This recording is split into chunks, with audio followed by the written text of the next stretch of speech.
Welcome to the DNX Show. Load 'em up. Let's get in here. Everybody take your seats. We're going to show you how to buy a new Cadillac with no money down today. How many people would like to drive a new Lincoln Continental with no money down? Can I see a show of hands? That's what I thought. All right. We're going to be selling some timeshare. A lot of stuff to do today. Get you one of those red weeks in Fort Myers. You can trade it out for anything. You better trade that baby out and stay in Reno for a week. All right, so we're going to get rolling here. And your guess is as good as mine if Josh is going to show up. I saw a post that he made. Josh said he's taking a break. He's taking a break from, I think, from domaining. Whatever that means. I'm sure he's still going to be maybe taking a break from public. I'm expecting him to be around, but he's not going to take a break from buying all those names he was buying. I'm sure he's going to finish up that before he takes any break. But he did have a nice summer vacation with the family in the UK, and now the kids are back at school. He's got some youngins though, so maybe just taking a break from the I don't know the hard work of domaining. But I'll keep it rolling. You guys know it's an open conversation. Anybody want to talk about anything, just raise your hand. I guess, when I get desperate here in a couple minutes, no one shows that I'll start inviting people up I barely like. But, hey, yeah, I was reading some posts and, geez, there's a lot going on. Always a lot going on with domains, but there was an investor who had purchased, and I remember a few years back when they purchased this luxury.xyz, spent like $7,000 on it. And let's see here, spent like $7,000 on it, and only have it listed for like 7,777. And really just over the years, never got any offers. Always was looking at those other big sales. We know super.xyz was just sold for like 280,000. Unbelievable. Hey, hey, Josh, nice to see you. What's happening? What's up, dude? Just getting rolling. I was talking about that an investor had posted about purchasing luxury.xyz, several years ago, and I remember when it was purchased for 7,000, and it's been listed for 7,777. And I bring it up because the person wasn't really trying to, make much off of it, but felt like, hey, I'm looking at these other XYZ sales. I think luxury.xyz is something worthwhile. It just happens to have a renewal of $540. And after, the years start flying by. So they say it's 5 years later, I guess. And no inquiries, and we know that just happens with domain names sometimes. But then you start thinking, like, now I don't even want to pay this renewal anymore. Finally, you let it go, and then you have a sour taste in your mouth about the whole fucking business, really, and about .xyz. And it's not, I mean, would you say instances like that are common? You can have maybe a good keyword in it, and maybe you think it's better than others. I think it's okay, luxury in any extension, luxury.io, .ai, .xyz. But still, that doesn't necessarily mean you're gonna, sell it for 280,000 like Logan did with super.xyz. So what would you say to new investors who are, buying names with, I don't know, is that a big, that's not that big of a renewal if you think for such a key word, but is it surprising to you that a name like that doesn't get inquiries, Josh, or just run the, that's just how it goes. It's too hard to tell. Yeah, I'm going to refrain from commenting on that particular name, but in terms of your general question, I think you should be careful with renewals. Um, they add up quickly, and if you start, allowing premium renewals to creep in there, it certainly can get out of hand pretty quickly. If you want to take a punt on one or two premium renewals, by all means. but doesn't guarantee that they're going to sell. I only started adding a few premium renewals into my portfolio in the last year. Prior to that, never touched them. Um, and I don't think I've ever sold a premium renewal name. So, and obviously, I haven't had them for very long because I only started adding them in a year. But um, yeah, I would try to avoid them. And then when you're investing in TLDs, just be cautious of the keywords that you're investing in, and make sure that they're suitable for that given TLD, because TLDs typically appeal to certain industries more than others. GG is gaming, XYZ is often crypto and Web3, so on and so forth. Yeah, that's all I'll say on that. The bigger question is, and I see there's several folks in here, including Michael, who joined us early, and then Mike Seiger and Arif. When I think of this next question, I'm going to ask you, Josh. When people do get frustrated, you're a domain investor, and there's a lot of them who don't want to say anything. You're investing, you've made some mistakes, you feel like now you've learned more and you've changed your methods and strategies, but you're still frustrated and you're not sure if you're doing it right. And this can be for investors who think, I've been doing it for a while, I'm not getting the sales. Is my portfolio, have I sold the good stuff? But when, as a domain investor, if someone's getting frustrated and they just wonder if they're doing it right, Mm. what recommendations do you have? Who do you reach out to? What are some things that you would say to a new investor that's frustrated about wondering if he's, in doing the business right? Yeah, that's a good question. I think that first and foremost, you need to be open to feedback. That's it sounds sounds simple, but I would say more often than not, investors that aren't having much success are also not open to learning, or not open to being wrong about you know their investment strategies, and don't want to hear someone tell them that their names are not good. I can tell you that there are places, there are closed forums, open forums, public spaces. Uh, People will have a look at your names and tell you if they're good or not. You just you want to listen to, you want to be careful who you're listening to.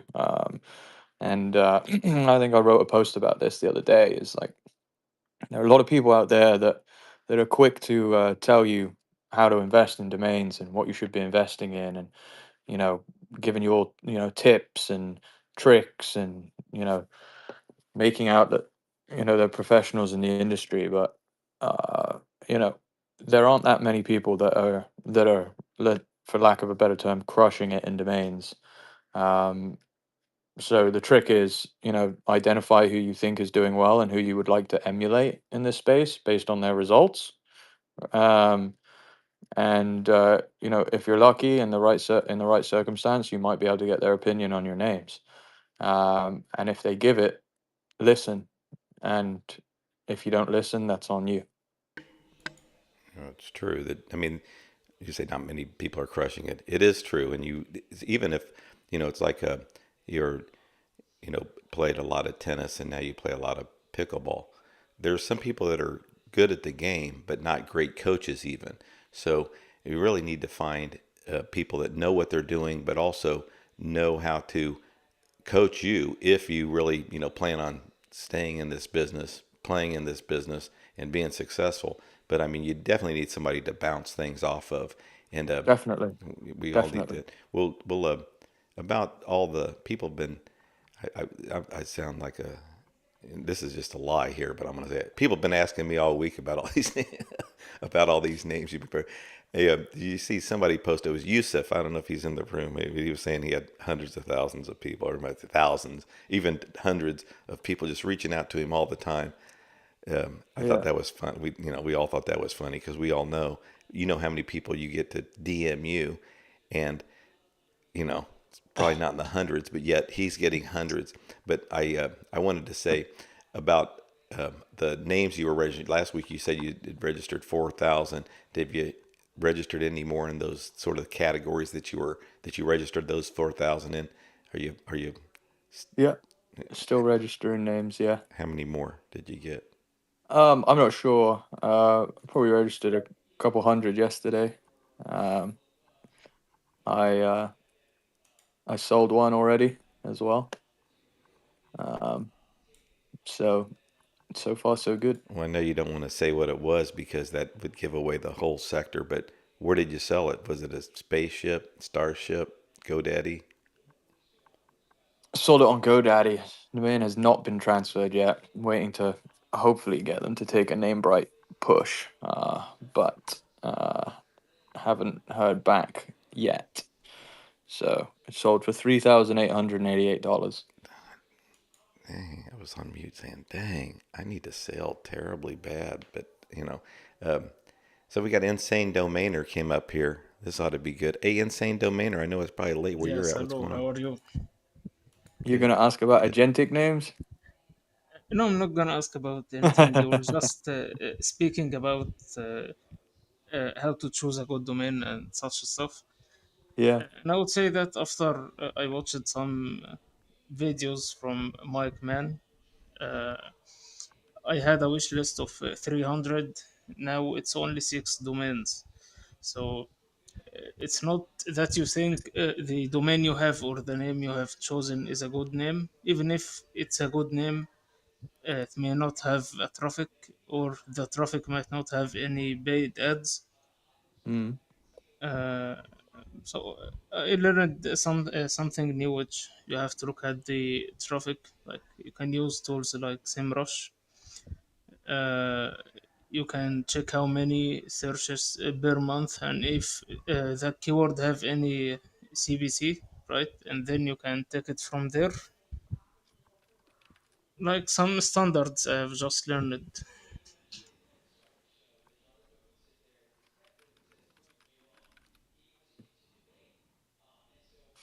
Is there a question there? No, I'm not sure if you agree on this or not. Um, do I agree on using tools to assess domain names? You know that it must have traffic and paid ads targeting it. Uh, do I think that it must have traffic and paid ads? No, Yes, because absolutely no, not. because some may have traffic but no one willing to pay on this keyword. I can I can tell you firsthand that you're probably going to see when you're doing research on domains, actually, you're going to see a lot of people you're going to see a lot of old information talking about like search volume, cost per click, um, and other data that, in my opinion, is not relevant in most cases. Now, it does have a role to play in some situations, but I think that to keep things simple, you shouldn't really worry about those things.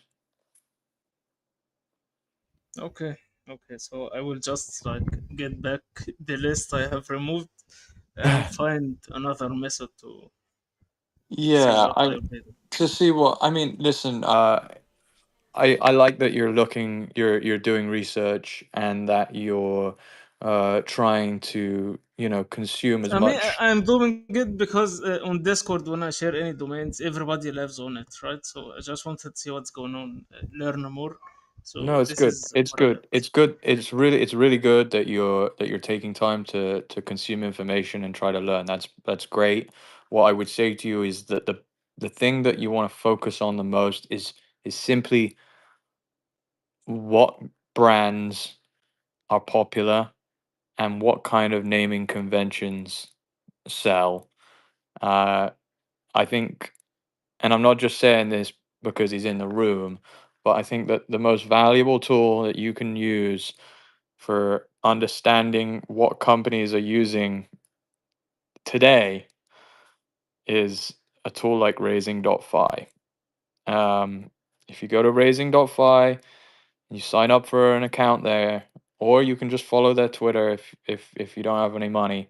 But if you sign up for an account there, you can look at all the companies that are raising money and the domains that they're using. And in my opinion, there is no better data source than that if you're wanting to get an understanding of what kind of domains sell and what kind of domains companies today are using. Okay, thank you so much.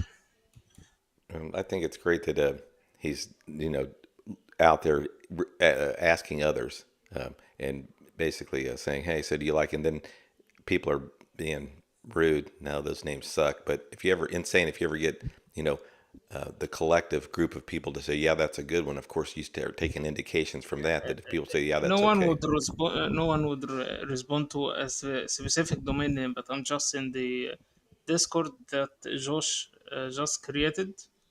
Whenever I share a domain, it's just emojis, right? So Yeah. uh, I decided to learn more before getting any more domains.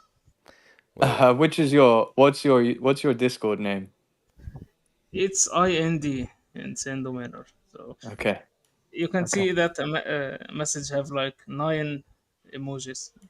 You're Nine asking because emojis. you're going to get me banned right now, but No, of course not. Of course not. I'm just interested because I'm not sure who everyone is. Sometimes emojis can be good as well. I guess they're not the good emojis, huh? it just left, right? But it drives me to learn more. Yeah, good. No, you have a good attitude, sir. So keep it up. yeah, it's sort of like you're coming to the running group every week. You're gonna make it, and you're gonna end up passing a lot of the people that are putting out those puke emojis. I think that was me. No, I didn't. Hey, but Josh, I gotta say about I mentioned this to Ish the other day about raising Phi. First of all, I just don't like this Darcy guy. I'm just kidding. Okay, so Darcy knows. I can't wait to go fishing with Darcy because if it's real sensitive. Will I push him out of the boat? It's likely. Okay, but no, I really like raising Phi, so I agree with that. I really like the site and I like how he set it up. But about companies that are, you know, raising money on these names. First of all, I need, it's so little about the domain name to me. It is interesting as a domainers connecting. Here's the domain they used, but as I mentioned before, it's all about. So how long has this company been building this product or this service? Have they spent several years on it? How developed out is it? One, how much money have they spent doing it? Because if they spent hundreds of thousands or millions of dollars, and now they're finally raising money on this, um, I think they could raise money with almost any name. I guess I need to know about the pitch, who are they pitching it to, how many times they've pitched, the relationship with the investors. Have they ever had that investor invest in other companies that they've had? So maybe the domain was so not important to the raise. I think as domainers, we immediately see it and we think, oh, look, here's what names have been, selected for these startups. I just need to know a lot more because I think the domain is very small piece of why somebody's investing in a company. It really has to do with the product, the service, what's been developed out. And like I said, companies that spend money or invest in companies want to know, okay, who's the leadership over there at this company, and have they ever raised before, and have they ever had built successful startups before? So when I see that limited information of, well, when you're just seeing the headlines of just the domain name, I'm always just brings up 1,000 questions to me. Yeah, I mean, listen, it's not foolproof, right? But when you're looking at large data sets, you're able to then draw some some meaningful conclusions, right? On an individual basis, it doesn't have much, it doesn't hold much weight. But when you collect all that data and put it together, now you can start making educated decisions. Hey, Michael, thanks for joining us. What comment, question do you have? Hey, good morning to everybody. Love what you guys are talking about. I think what Josh said too is important to distinguish the with keywords. If we're looking in, like in my case, I'll look at a lot of older names at expiration, so I'll look for keyword value on that. But the raising fly, I really feel is that's a way to go, and it's so easy if you're just following that on X and just kind of get a feel for what's going on out there, and kind of flow with that. So I have a question for the wisdom of the group here. Let's say you're in a scenario where you've recently acquired what Josh would refer to as a monster name. So let's say you've acquired a .com that the group's already valuing at, let's say, mid to upper six figures, and you think you could probably get low seven, mid seven figures for it. What would you do differently in your portfolio? Would you consider um, working with a broker?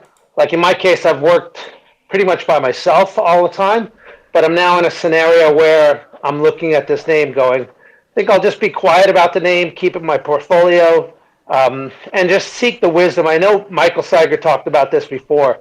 Domains that you've invest near six figures in a single name, and you treat those a little bit differently than the names you're picking up for $10, $100, $1,000. So, just seeking advice on what you guys would do. I can tell you what I would do, and then maybe Todd or Mike or someone else can jump in as well. I divide my portfolio up into kind of those cheaper acquisitions and the more expensive ones, and probably have close to 10,000 of the sub 5K acquisitions. And then the ones that we're spending more money on, like you're referring to, I've probably got about 50 of them, and I treat them differently. Yeah, I don't have them listed with buy it now prices on any of the platforms. I do have them listed on GoDaddy with make offer. Um, Actually, I got an inquiry on one of them today from a GoDaddy broker, just saying, "Hey, can you price this for us because we have a buyer." So I do think there is some merit to having them on the GoDaddy on Afternick, but unpriced, with just like a make offer. Um, but I like to use my own landers, or landers that I can control, landers where I can see all of the data, right? I want to know who's inquiring, where they're from, what their email address is. I want to be able to collect all the analytics, to see, who's visiting my name, from where, how often. Um, so I have my names, like if you go to infrared.com, or if you go to sonata.com, or braintech.com or mindtech.com, any of those, you'll see very similar landers that are just basically, the domain, and then say, if you'd like to make a serious inquiry, please fill out the contact form with your corporate contact info. Simple form, send inquiry, and then, I want to deal with them directly. That's how I do it. Everyone's different. Depends on your whether or not you're comfortable negotiating with a potential buyer as well, right? If you don't feel confident in your ability to negotiate with them, or if you feel like someone else might be able to do a better job, then there's certainly a an argument to be made that you could benefit from having a broker represent you. But in that scenario, you're missing out on 10-15% of the proceeds, and if it's a mid seven figure name, that's a lot of money. So yeah, that's how I handle it. Yeah, Mike, Thank you. I was going to mention that yeah, so I only have really 5-figure names. I mean, but from 2015 to 2020, I used my own landers, and it was with no buy it now pricing, and I sold, and I had probably 5,000 names for most of that time, right about 5,000 names. I sold 35% of the names through my own landers. I sold 60% through Afternick, and then the other 5% was like, through Who Is. I bring it up because I had 5,000 names on my own landers. And from that 5 years, say 2015 to 2020, I was really strict on watching my names and basically monitoring, because I was curious if my own landers with no pricing would be effective. So really, 1/3 of the sales came through my own landers. Still, 2/3 came through Afternic. Now, I think they've pushed the narrative where you want to have a buy it now price. Now I'm thinking on mine, I was going to do the other day, remove my buy it now, even on the lower end.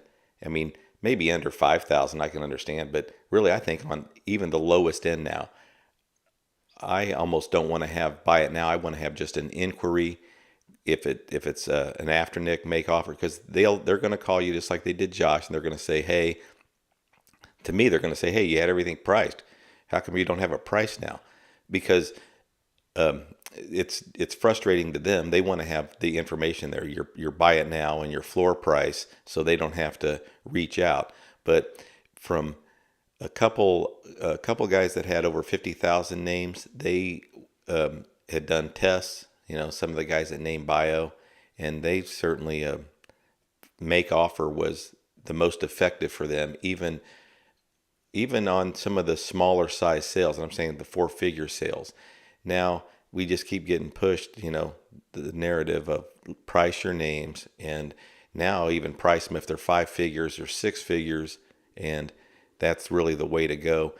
I'm just thinking that's not the case anymore. But I'm going to test it. Now I only have about 1,500 names, but I'm going to test it and go back to make offer on both Afternic and Spaceship.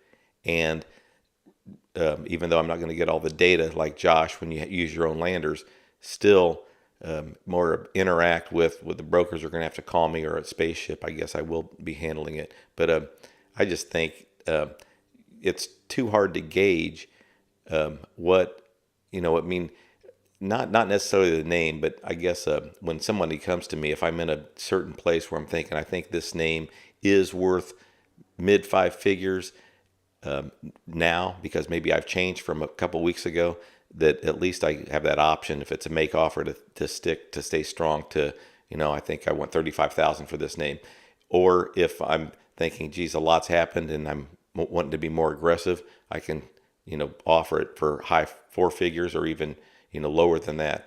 I just, so when it comes to the higher names that you're talking about, I certainly would have, I think people are going to migrate to exactly what Josh did. Have your own lander, be able to get the information, have it make offer. So we've been really the last several years most people going in the other direction, having all these companies are providing landers for us. They're trying to be really generous, or I would say generous, trying to be real competitive with their commissions, but they want you to use their lander, and then they want you to price. Well, I think I think the future almost, I'll change like the wind, but I think it's really going to be make offer, because it doesn't offend people, and they're not scared away by a price, and using your own landers while still being, listed and Afternic and on all the other, Spaceship and Cedo and the other platforms. But I think it just makes sense having your own lander, not pricing it, and then when you get an inquiry, handle it, whether it's through your own lander or through Afternic, handle it appropriately, and then price it. So basically your prices can, let's say, float around or be more not liquid but more fluid. Anybody else want to? Let's see, we got somebody coming up here. Looks like it's Domain Insider again. No, but yeah. So well, I appreciate it. I think you guys are echoing what I had been thinking was. I feel this is a case of my own landers. Set up email. I want to kind of track what the interest is, what the traffic is. Type in traffic, things of that nature. And I'm not so certain yet if I even want to do a make offer on there. I do like your idea of also still have a listing on Afternic, so I might consider that. But yeah, this will be an interesting one. Hey, I want to say thanks. David just joined us, and I call him David. It's just because he's got the name Dovid. He got people calling him Dovid for 3 years because he got that domain name. Okay, hey David, what's going on? Nice to have you here. Hi, Todd. Hi, everybody. Hi, Josh. Well, in Hebrew, my name is 100% David. It's not David. I know But, something to do that.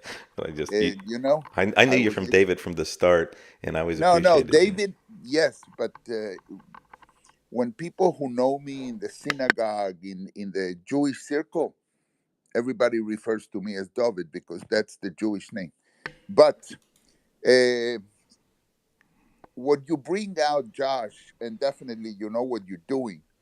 But when you're having names listed out there, being your own lander, being Afternic, being a spaceship or whoever, it comes down to the real interest. From what I'm seeing lately, a lot of people want to know how much you're expecting for your name, how much you want to sell your name for. Because when a lot of people go to Afternic and the broker calls you, well, David, can you put a floor and a buy now price? No, I can't. Let me know what was the initial offer when the person communicated with you. Let me know if the buyer is looking at a price above 10,000 or 50,000 or 100,000.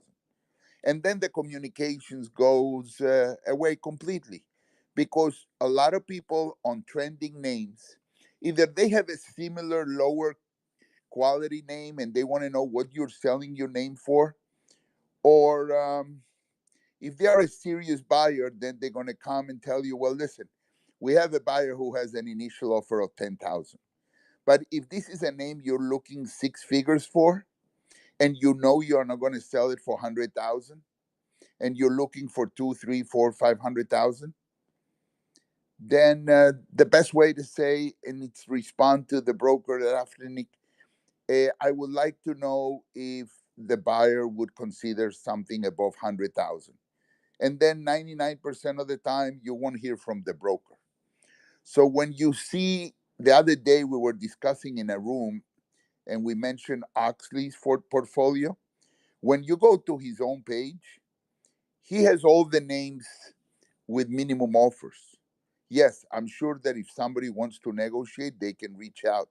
But you're not able to communicate to them. If the domain says minimum offer 300,000, you can't go past that.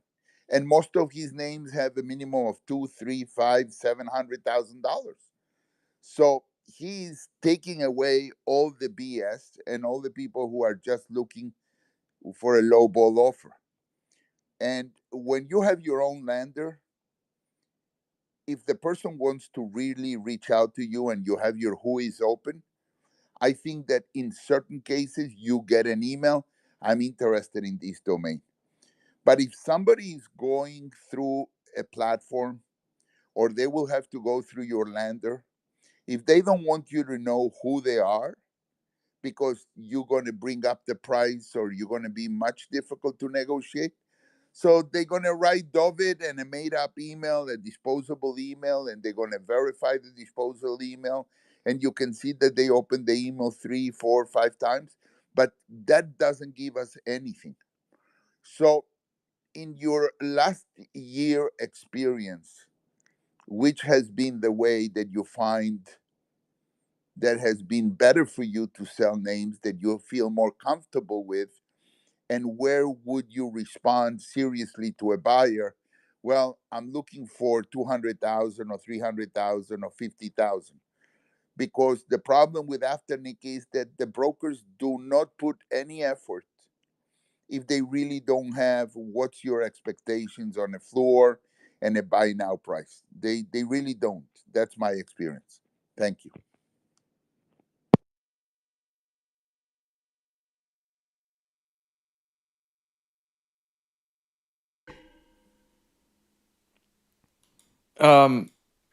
Yeah, okay, yeah. I mean, there's a lot there. I essentially agree with you. I think that if someone inquires on your name, then you need to give them a price. If you have a non, if you don't have a 7-figure domain name, I think that you want to indicate like a minimum offer of some sort, or give some sort of pricing guidelines.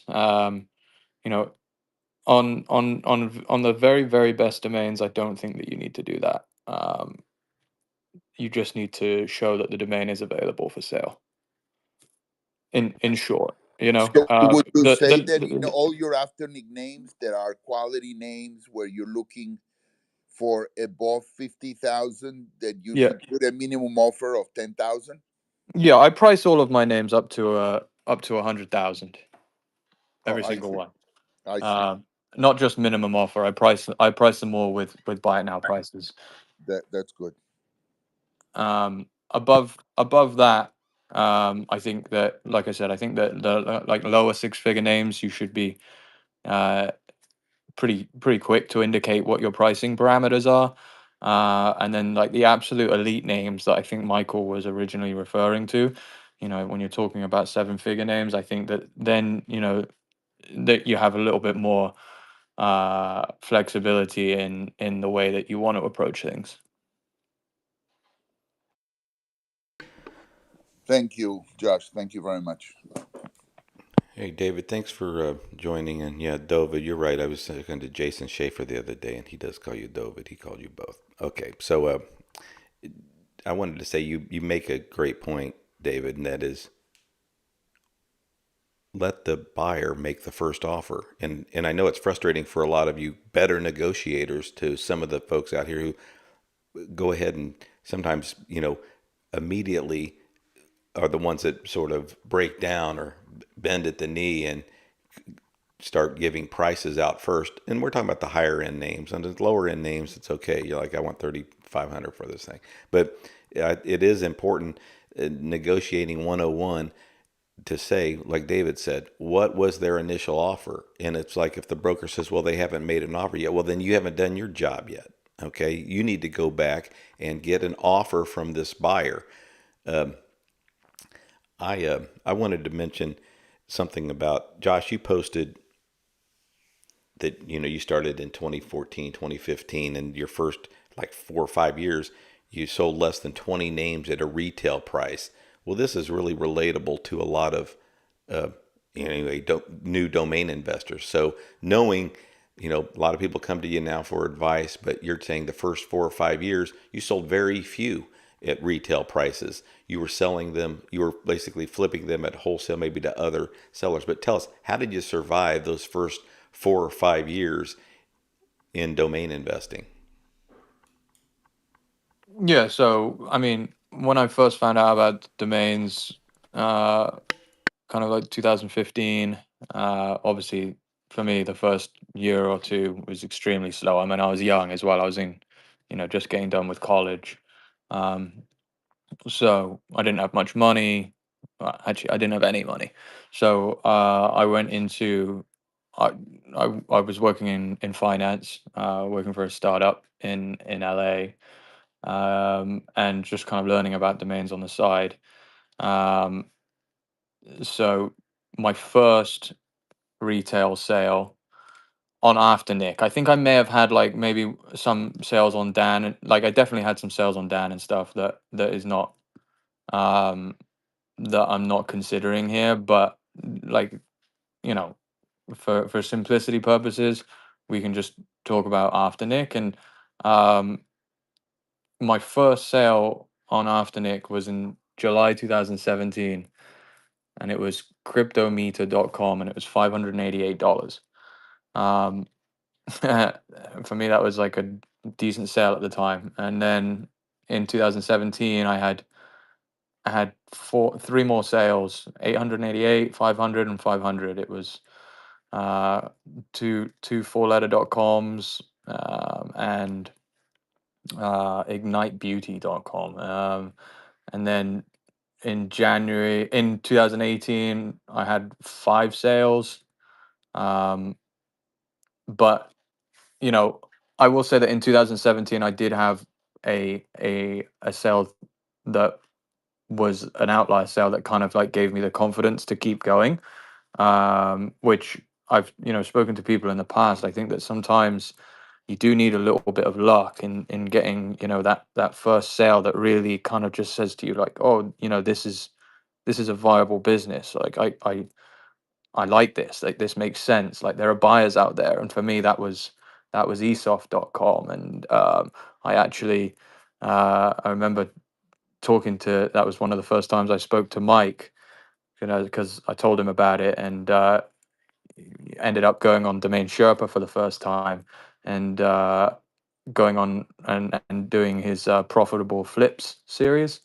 And you could actually still watch that on Domain Sherpa today. I don't love it. I sound like very novice, and I'm obviously super raw in the industry then, and about 30 pounds heavier because I guess I was stressed at my finance job. But the content is out there for you to watch. So that sale really helped. But during those, and then so like 2018, 5 sales on Afternic. 2019, same, 5 sales on Afternic. But now they were bigger. Now they were like 1,500, 2,000, 3,000, 2,000. And then at the end of 2009, and like bear in mind, during this time as well, I think it's important to note that to get by and to like, I was making more money than that in the domain space, but it was all flipping. So I was like, I was flipping domains on Flipper, which was quite big at the time. You know, making, you know, a few hundred, sometimes a couple thousand if I got lucky. I was flipping domains on Name Pros, you know, for whatever, $50 profit, $100 profit. So I was doing like, I was making decent money, but it wasn't like lavish. You know, sit there and wait for the big, you know, thousands of dollar sales on Afternic. I was having to hustle. I was having to flip. I was churning a lot of names. You know, aiming to make, you know, a couple $100 a day. That was kind of like my goal. Because I wasn't, you know, I had my names all listed on Afternic, and I wasn't selling on Afternic. Like when you have a small portfolio, you're not going to be selling a lot. And even though I was building up my portfolio size, like it just takes time, right? I'm looking through some of the names that I sold. Like they weren't that good. I just didn't have, I just wasn't that skilled in the domain space yet. Um, Towards the end of 2019 to 2020, I was getting a little bit tired of my finance job. There was a few other things. Private equity came in, and it was a good time for me to kind of move on. And because I was starting to gain a little bit of momentum in domains, I was able to like pivot and kind of go more full time. Had a backboard, and some stability from my job that I could kind of go at it a little bit more aggressively. And then when I started buying more aggressively and spending more time in the space, 2020 was a really, really big shift. I went from having, you know, I don't know, like 5 sales on Afternic in 2019 to having a lot in 2020. I ended up doing pretty well. And from there, from 2020 to now, just kind of like exponential growth, I would say, with a little bit of a blip in 2022 due to NFTs. Um, but yeah, maybe hopefully that answers your question. Yeah, no, I mean, it's great information. I think the eSoft sale that you had for 30,000, I can imagine how impactful that was. Thinking, geez, so it can happen. I mean, and it does happen. Um, there was something else I wanted to mention. I was looking at so when you were selling, I was so brokering during that time. I was brokering names as well, right? I wasn't just flipping small names to domainers. I was buying some names for thousands of dollars and immediately turning them to people like Drew and some other friends I'd made in the space. You know, one that I remember well um, was Gideon.com. I bought Gideon.com for, I don't know, mid four figures, I think, like a kind of price that you would love to get it at today. Immediately flipped it to Drew for a few $1,000s profit, and then like within a year he sold it for like 150 grand, and of course I was pretty upset about it. But that kind of happened a lot at the beginning for me. I moved a lot of like high quality names I would absolutely love to own right now. Like, I don't know, mellow.com was another one, avanti.com was another one. The list goes on. I've got a very large list. But the point that I want to make is that it was part of my journey, and it was important. And if I couldn't afford to hold those names at that time. So yeah. Well, if I was a new investor listening, I would think, right, there's no skipping to the head of the class. Like definitely, uh, I don't even call it paid dues, because basically you're just being smart at the beginning, thinking, "Fuck, I don't want to leave. I don't want to leave this big poker room." People hate the gambling analogies with domain investing because we know it's not. Domain investing is more skill than inside a casino. Now, poker is skill, but still considered gambling. But my point is, so you're thinking, listen, I don't want to leave here. I want to continue to be a domain investor and continue investing. I'm going to do what I need to do to survive. Because a lot of folks get into the space and they start acting like they've been doing it 20 years, meaning, no, I'm going to hold out for this high price. And they hold out until they can't hold out anymore, then they're out of the business. Meaning, so Josh, you did what you had to do, selling names, for after nicknames. When people hear an after nick sale, it's less than $1,000. There's some people who think, I've never listed one for that. Yeah, then those same people are the ones who have made very few sales. It's just now with these high prices that we see out there, and they're not necessarily high. It's just when people see you reposted boats.co that Mike Mansell for 40,000, and then there was another one, sauna.ai, sold for like 70,000. So people immediately think, well, I have something that's great too. I'm going to go ahead and want mid 5 figures for mine, when they've never had any sales at all, hardly any sales. These people that have sold names like this, I just mentioned, Mike, man, been doing it forever. Maybe already has sort of playing with house money, already money in the bank, or he's been doing it long enough to where it's okay. I would say it's okay to ask for that. You can ask for anything you want, but I think a lot of folks, ask for just more than they've ever sold a name for, and they're wanting their first sale to be big. When you've just talked about, your first sales weren't the big ones. You got a lucky one in there, but the first sales were, very little markup, or, trying to flip. You did mention, Josh, something that I wanted to sort of jump to a different topic, but anybody wants to talk about anything that we've touched on or something new that's related to domain investing, you guys know, you don't have to wait till an hour from now. We're going to be going for another hour, a little hour and 5 minutes. Quit right before noon Pacific. Raise your hand, come up here. But Josh, you mentioned, I think it was Dynadot. Yeah, I'm sure it was, who was like, say, you need to put a deposit, $100 or 5% down on it before you bid, and you were like, I'm out. It is sort of frustrating to do that. I think they should have a more, I never can think of the words, that they sort of research, or what do you call it when you have to, you check someone out inside and out before they can bid? A more thorough search, whatever that word is. But what were your thoughts? So you don't like to, you don't want to have to give a deposit before you bid. That's just something that's off the table for you. With Dynadot, yeah, because I think that I can count on one hand how many times I've won an auction at Dynadot, or even participated in one. So for me, I'm just not gonna jump through those hoops to bid, unless it's like a name that I just can't live without. But I don't think Dynadot really is auctioning off names that I can't live without very often.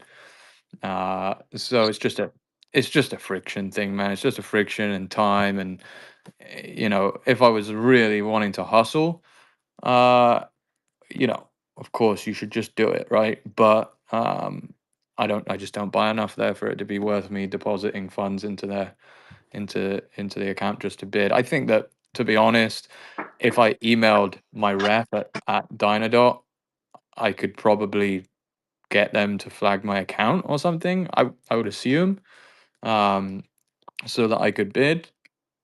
But I think, to be honest, I think that they should just do that with accounts that spend a lot of money with them. Like, I shouldn't have to ask. Is the word vetted, Todd?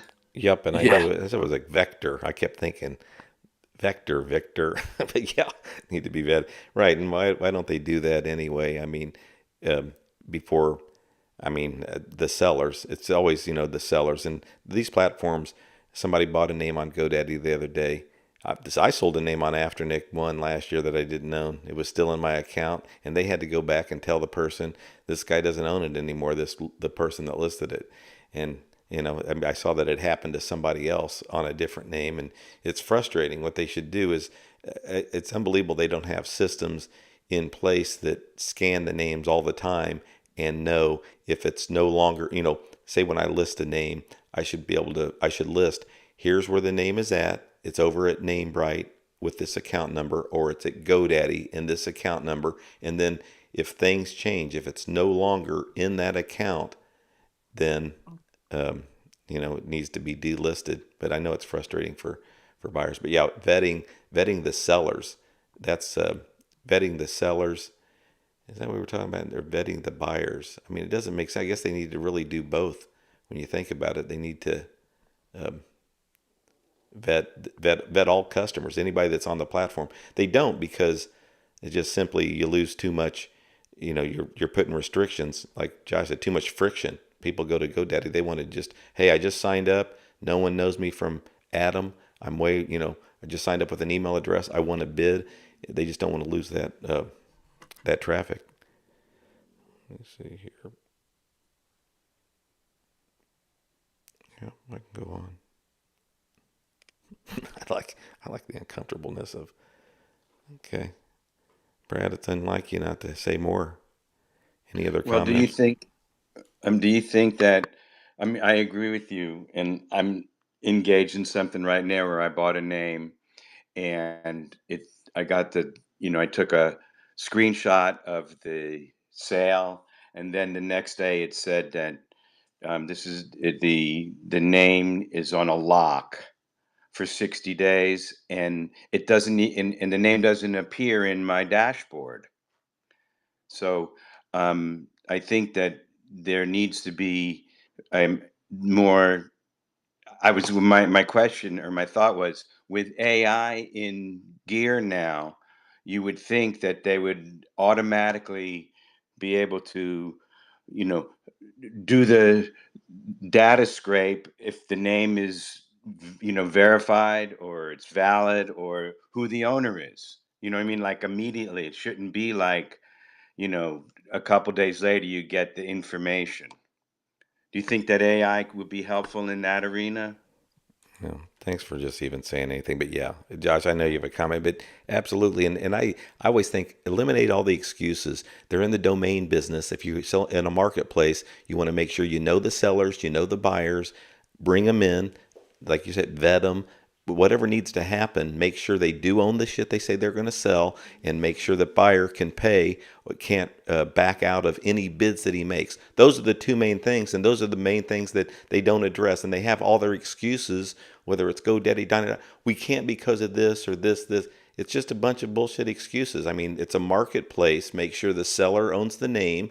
Make sure the buyer is qualified, or can't back out, and you have information on them if they do back out, that you're automatically going to charge their card, but we can track them down and then remove them from the system. And then have, when they sign up again under a different email, you make sure there's another piece of information to where somebody can't sign up with just another email, because we know we all have 50,000 emails. And Josh, what do you think about that? Vetting hard on both sides. Sorry, say that again. The whole question. Well, don't you think? I mean, it's a marketplace. They should know who. Make sure the sellers own what they say they're selling, and make sure the buyers can't back out.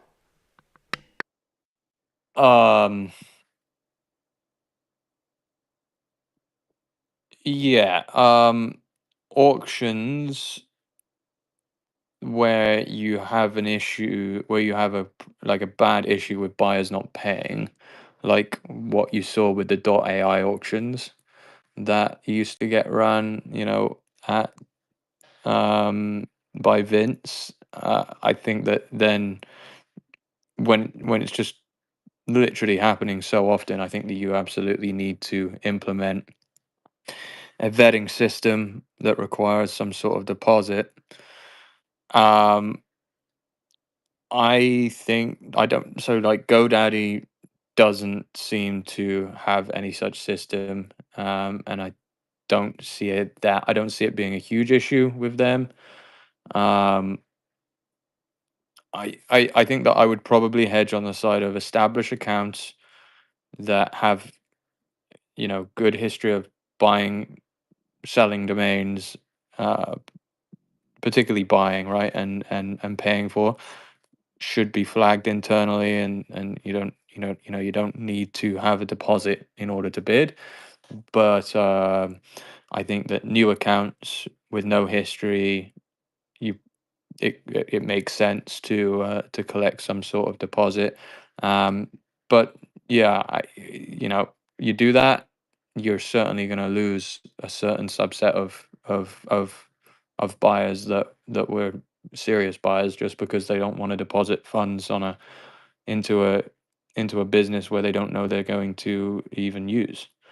Um, so yeah, I mean, I don't have a strong opinion on that. I just know that for me personally, I'm not looking to deposit funds in order to bid on most of these marketplaces. Uh, I did it with the .ai auctions because everyone had to, and that was literally the only source of .ai inventory. Um, if Dynadot were the only source of inventory for me, then I would do it. But they're not even close to that, so um, it's not really something that I'm planning to do. Yeah, you made a comment online about I know Aaron, agent Genic AI Aaron, was talking about how there's so many stale listings on Afternic, and he was showing Anthropic.com was one that was. And anyway, you said there's really mostly well maintained at Afternic, but Cito's a different story. Yeah, I I know think I that for a have fact pretty too. I have a pretty good idea, probably better than most, about the inventory and whether or not it's well maintained or not. And for the most part, GoDaddy's inventory is actually very well maintained. Um, Considering how much inventory there is, it's pretty well maintained. And by the way, I've probably had more refunds than anyone, and probably everyone in this room combined.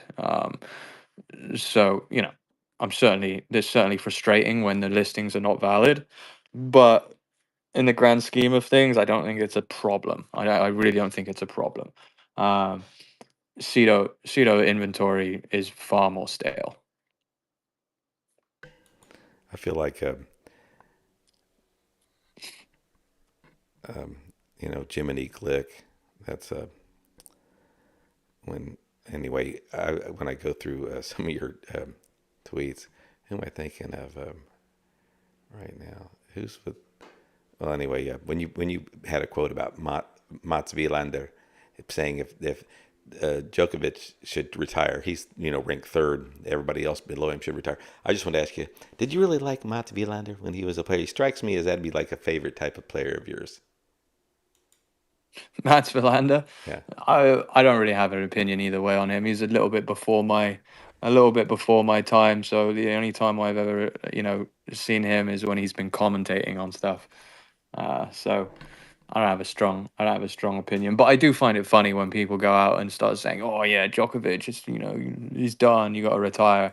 Uh, that tweet kind of like summarized my thoughts on that subject. Is that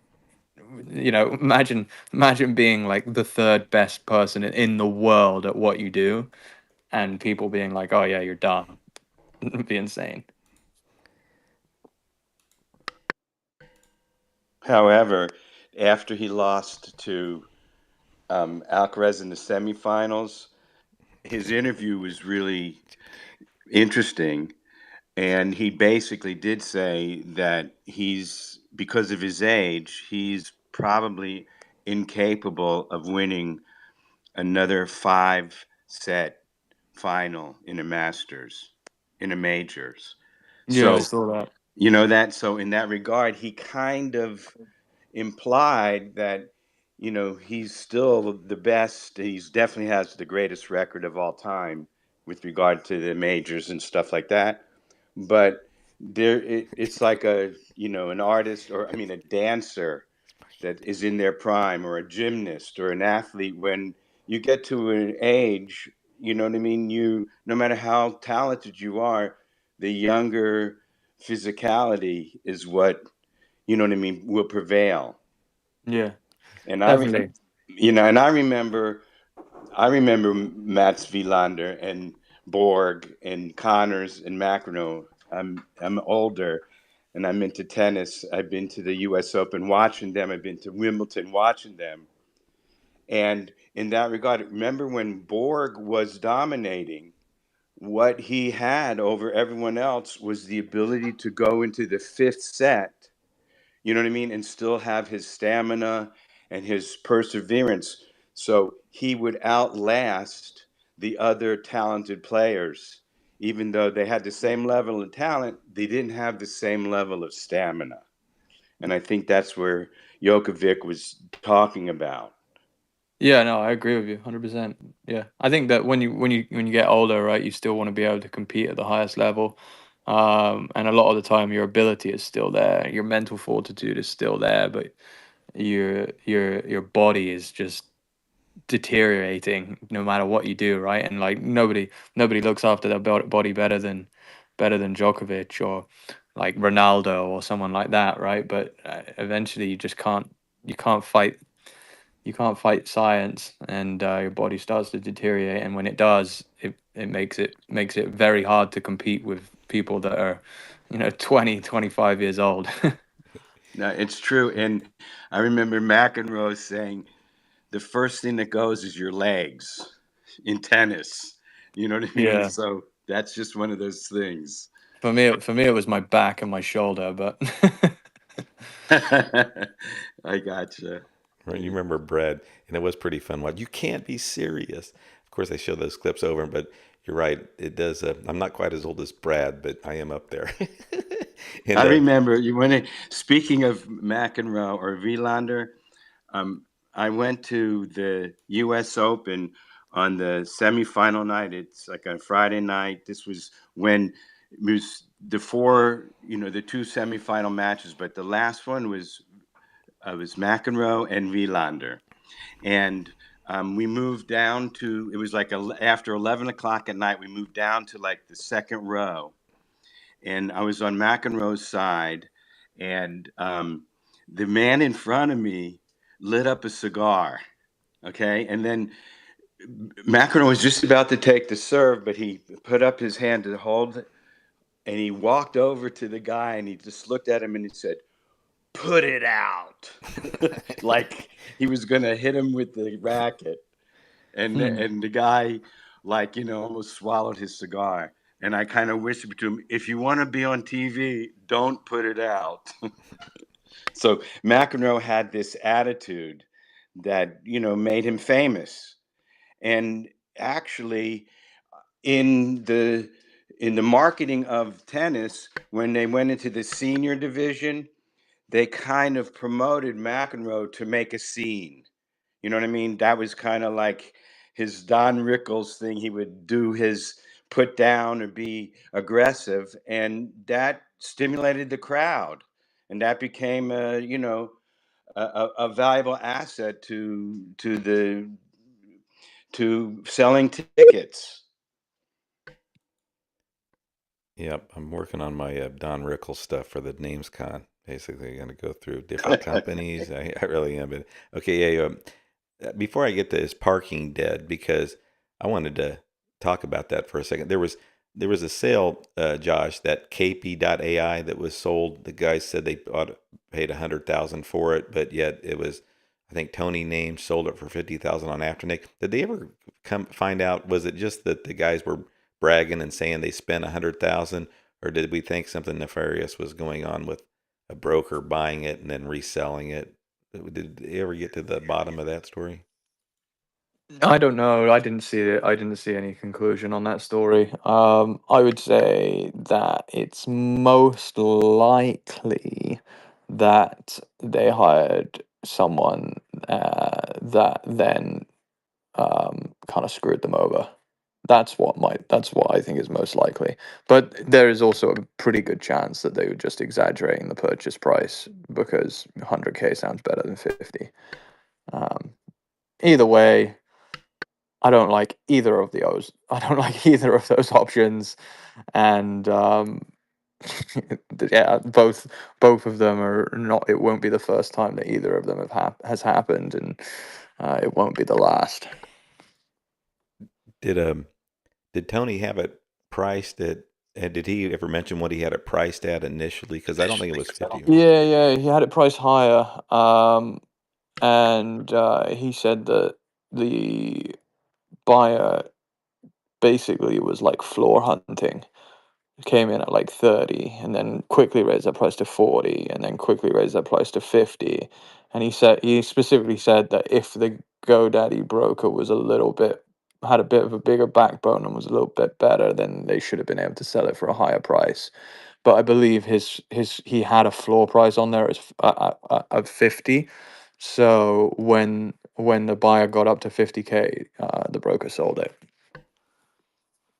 Yeah, it makes sense. I mean, I could see if Tony had it, or any seller had it listed at 120, 125, the buyer looks and says, geez, hires a broker, can you get us a better deal than that? And the broker says, let me try. They don't know that the broker's getting a lot better deal than that. Exactly. And Exactly. and I then think that's exactly what happened. They said, "Hey, listen, we'll spend 100K on it." Broker said, "Okay, let me try."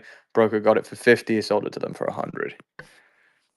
But then what's weird is then the broker would say, you send the money to us, because I'm in the financial business, and of course you've been there too, Josh. Where it's like that's already shifty.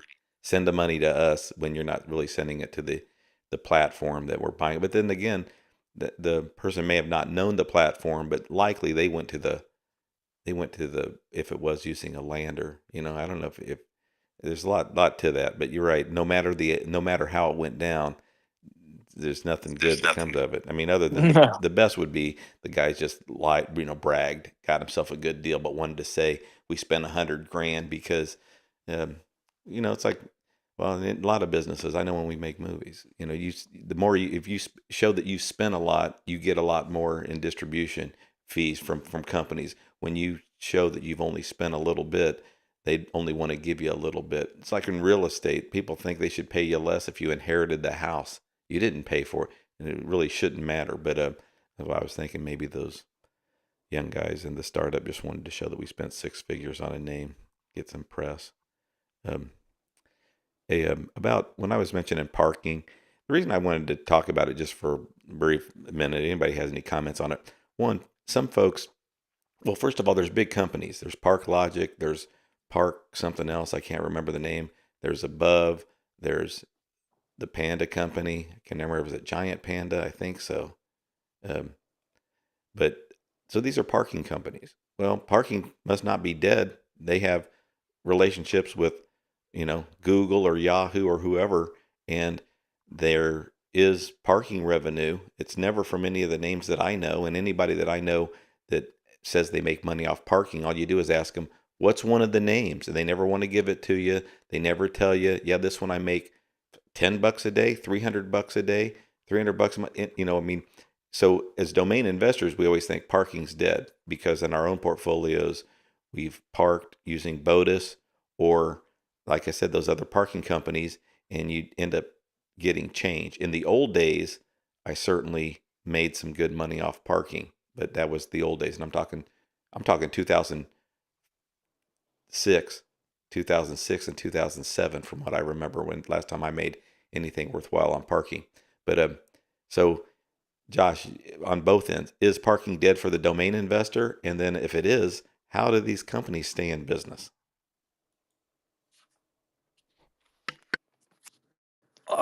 Cool, good question. I'm not a parking expert at all. So I'll be honest with you, I'm not the right person to talk about this. I can't pretend like I know what I'm talking about when it comes to domain parking. My understanding and my experience with it is that unless you're essentially squatting on like trademark names or typos of trademarks, then parking is pretty tough to make money on. I do think that there's some exceptions to that, right? I think that when you invest in SEO names with lots of backlinks, like like SEO domains did, like there's a way to capitalize quite significantly on parking revenues. But again, my understanding is that in the last year, it took another massive dive off a cliff. Um, that the it's by many magnitudes after a recent Google update. So yeah, other than that, I really don't know. Yeah, I've always said it, and I don't have the real numbers, so I can see why parking companies would want to, flip me off and really, really tell me to get lost. Because I always think, yeah, when it's these trademark infringing names are the ones that make the money. I've known it as a fact before. Just haven't tracked it in the last decade, but still know it was always that way. Amazon hyphen prime hyphen special, some bullshit like that. And you can understand, as I'm talking about a layperson, you like understand, okay, so apparently um, somebody may search something similar to that and that website comes up. I just don't believe much in type in traffic. I am going to ask sometime, maybe I can think of somebody that would be fairly honest about it, like Nathan over at Above. He's more of their manager of their aftermarket sales. And I know he's, always busts his ass for domain investors trying to help him sell names. But with regards to the parking area over there, what names get type in traffic? No parking companies want to tell you. What are your biggest names that get type in traffic and that makes, tell us the amounts that Yeah, it well, makes. that that Yeah. that's because they're that's because the biggest names that get the most type in traffic are what do you think I'm gonna say? They're The, you know the, they're trademarks. yeah. They're infringing names. Yeah, we know that. Yeah, and yeah, the thing is, I was just gonna ask these parking companies, especially when we're at NamesCon, because we're gonna get on the parking companies. Me and some of the lawyers, I am anyway, about their PPC links and how they cause. We see it every day on Tuesdays when we talk about the legal bullshit that they cost domainers domains because the way the parking companies will use infringing ads when it's not necessary, when it's a name that has several uses. But anyway, from when we just say parking companies, forget I'm talking about the registrars too. GoDaddy in I had in mind, because when you don't do something with a domain name, you register with them, it automatically goes to a parking page. They're making money off that. And then people, it's not a lot of type in traffic, but when you have millions of names under management and a lot of those, I just checked my one, I sold AA Fresh earlier this year for like $4,000. And I've been posting on my timeline these names for sale. I was doing that because there was I think it was Hiron or somebody, some investor that I really like watching. He always posts these names for sale, or maybe it was another guy that is an Asian guy that has really big names in his portfolio. And he always puts these names for sale, end users only.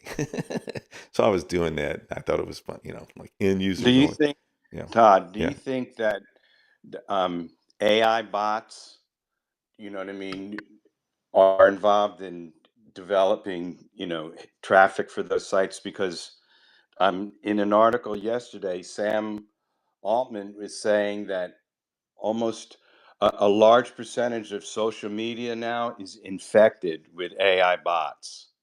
So you know how they could have those those they used to have. I remember they used to have companies that would, frequent the domain names, and you'd pay them to go to the domain names to develop parking numbers. Now, my question is, do you think that now that's occurring with these agent bots? Yeah. I mean, yes. And I'll say, Brad, soon there's going to be, in the old days, it was all these fraudulent clicks. Okay. And then the companies had to go, we had to get smart. Google and Yahoo had to get smart and know these clicks are coming all from the same IP. And then people would get VPNs and change their IPs. And then the companies were still, Google was still smart enough to know it's still coming from this same type of computer, this same location, basically the same person. Now it's just a different IP address. So, and then even when people would change certain systems, um, Google was slick enough and Yahoo was slick enough to know these are fraudulent clicks. So, yeah, now it's just happening more with AI, and we know it's going to continue to happen a lot. I mean, so I think uh, the fraud protection, um, the fraud security, that is just getting so advanced. So they know, and that's why most of PPC went down, because most of the stuff was bullshit clicks, and it really just didn't add up to any money for that advertiser, that buyer of these clicks. They realized this is most of it's fraudulent, most of it's just not um, turning into anything worthwhile for the advertiser. Hey, before I go into some things I wanted to mention about on Sherpa last week, hey Ragu, nice to have you here. What's going on? Good afternoon, everyone. Yeah, so actually, now I had one question, but now two. To maybe Josh is, if Josh, premium domain name, if you're owning it, and higher tag price, you think it's a good idea to develop it? Because I'm getting consistently advice saying develop these names. It will help you to sell it. But I am just double-minded. I was just wondering if it's a premium name and you really develop it, fine, you might make some money.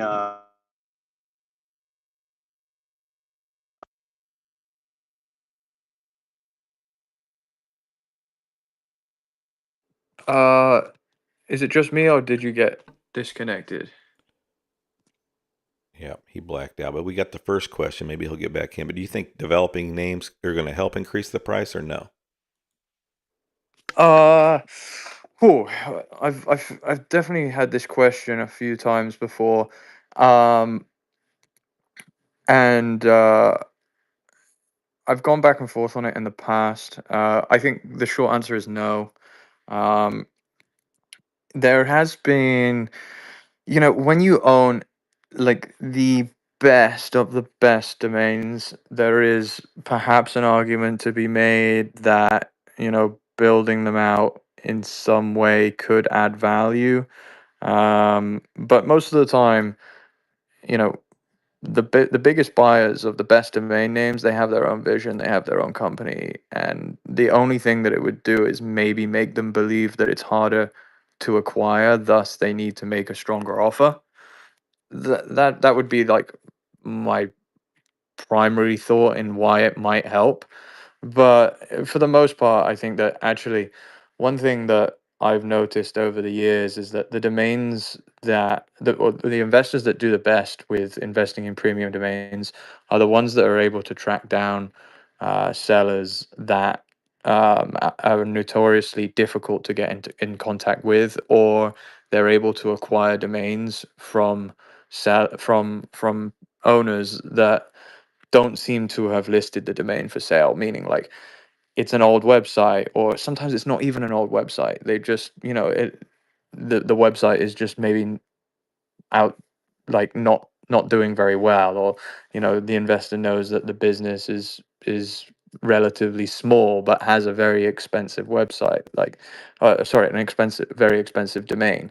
Like if you can get your hands on that type of domain, those are the ones that then once you put them up for sale, sell really quickly, and sometimes for a lot of money, right? Because um, buyers often don't know that they're able to acquire a name unless it says literally on the landing page, this domain is for sale.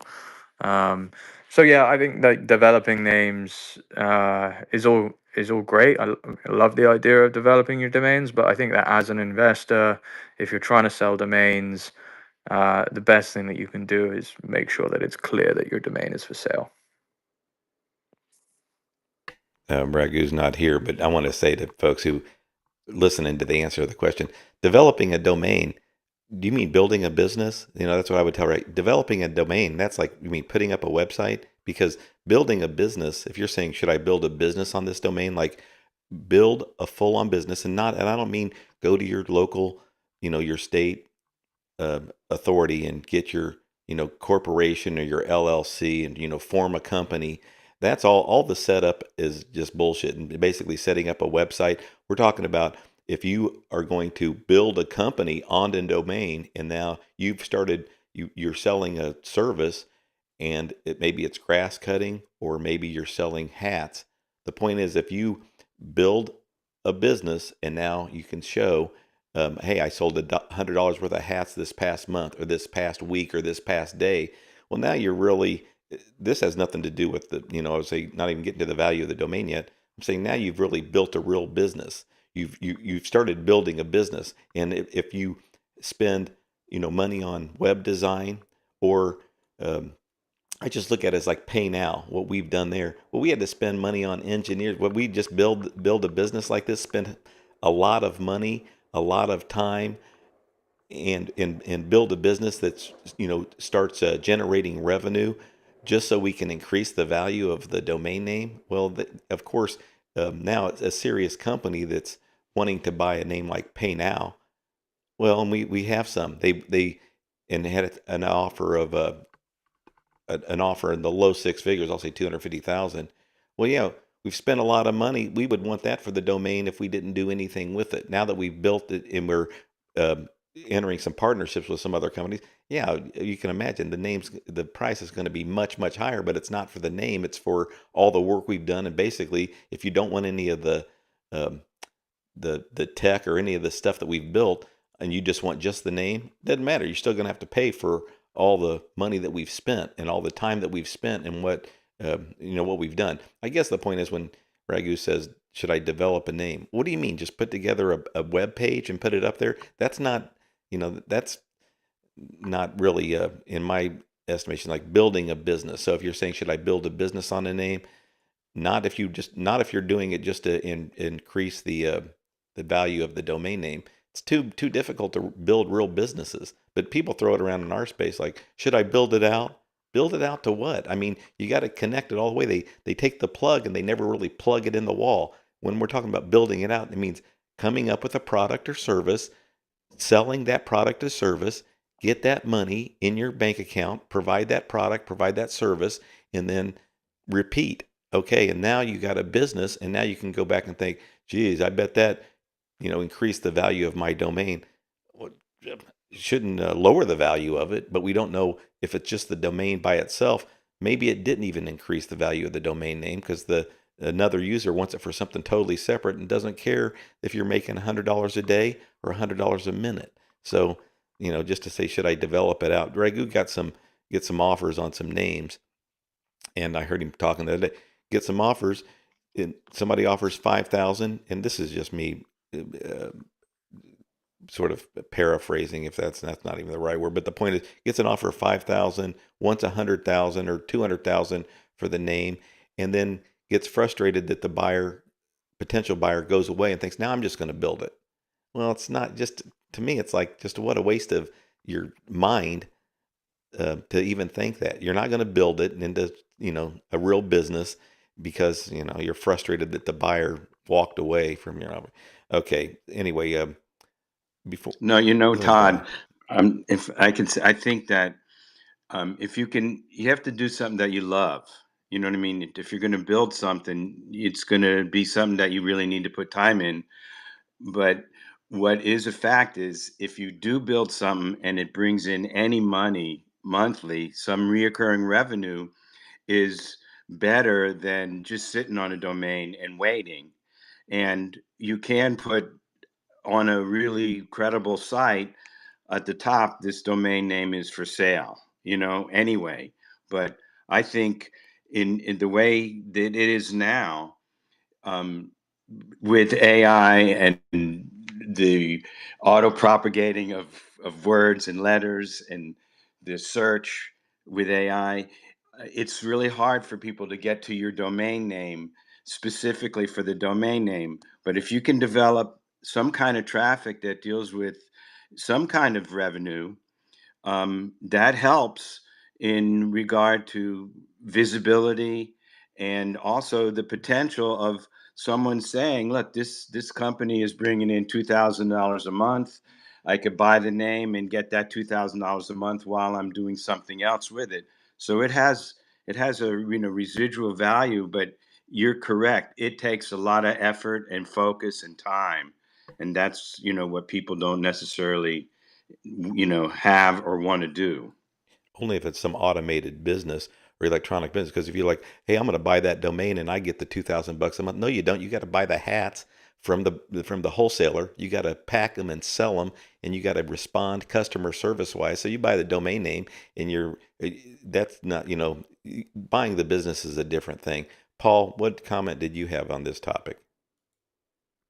Well, I mean, I wanted to speak about something else, but yeah, just quick, my 2 cents about this topic is, it's from a pretty unique perspective because with .ins, the rules are different. We can't list with it doesn't even any registrar, anyone that's tied up with a registrar, we cannot list our .in name. So we've had to be, we've had to come up with unique solutions. And with AI now and vibe coding, it's like you can pop out, sites on the fly. But still, in terms of building and like building a business and so forth, how much time can you really dedicate towards that? You're either how many of those are you going to build? So, as for myself, I'm at this age right now where maybe at 20s, 30s, I could have focused on, multiple projects and done it. But at 50s, and Ragu's probably, younger than me, he's probably in his 30s right now, but he may still have 20 years to do this. But for me right now, it's like, I focusing on just one thing and building it, you'd have to go all in and forget about everything else. So that would be my 2 cents. But I wanted to ask a quick question about DNX. Let me know if we can kind of go off topic whenever we're done with this one. Yeah, I know Arif probably has a comment on this topic, but Paul, then right after Arif, will come back to you. Go ahead, Arif. Yeah, I mean, you know what I'm going to say on this. I think everybody who flips domains and sells domains should build out one website. It really helps you get a perspective of the buyer. But ultimately, it all depends on the domain. But if you're, bread and butter domain flipper, right? You're buying domains in the 2 figures. Your time and energy you're going to spend to build something out is going to be 100 times that. So you're no longer flipping domains. You're building out, which is nothing wrong with that. If your goal is, sorry, I'm losing my voice. If your goal is to make, websites, right? If you want to make a business, that's fine. The highest value of a domain name is in the hands of an end user who leverages it in a business. But it's a very different thing, right? Oh gosh, I'm really losing my voice. Sorry. But yeah, otherwise it's just, spending all that time, most buyers, again, of the typical, 4-figure, lower 5-figure domains, they're going to see a business, they're going to think it's a distraction. And then not only that, now all of a sudden, and it's no longer the value of the domain that's in question, it's the value of the business. They're going to start asking, well, what are the metrics in this? What are the metrics of that? So again, you're building a business and you're selling the business. You're not really selling the domain. Now, every domain is different. There's different situations. But yeah, for the most part, I think it's just a distraction. People always talk about this stuff. I think most of the time we hear from people who are not, not pointing at anybody here right now, but I think most of the time I've heard this thing in the last 10 years, right? It's mostly people who aren't, making a profit at selling domain names and are looking for, excuses. Oh, maybe we should build out and this and that. Well, maybe just get domains that sell, right? That's probably the right answer. It's right You on. sound amazing, dude. Well, go ahead, Paul. Unreal. What's the DNX I've question? been talking to all like doctors social all week. I've been talking probably 100 hours this week. So sorry about that.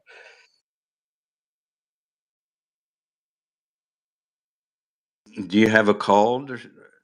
No, just been over talking. It's nobody. I've been talking all week. As the meetings and appointments, Well, and you know my before we stuff. get to So. Paul, Eric, you said it right on. It's people. Look, you don't see Josh worried about building out sites because he makes money selling domain names, buying and selling domain Yeah, names. If you're not really selling, then you think, should I build? And the truth is, you don't talk about it. Either build something and we'll give you a year, 2 years. It doesn't matter. Go build it, build one or build 10, and then come back and say, hey, that one I build, I'm still a domain investor with all these other names. But there's no talking about should I build. Fucking go yeah. build. And now, And even more importantly, is like you should not build with the domains you've bought to flip.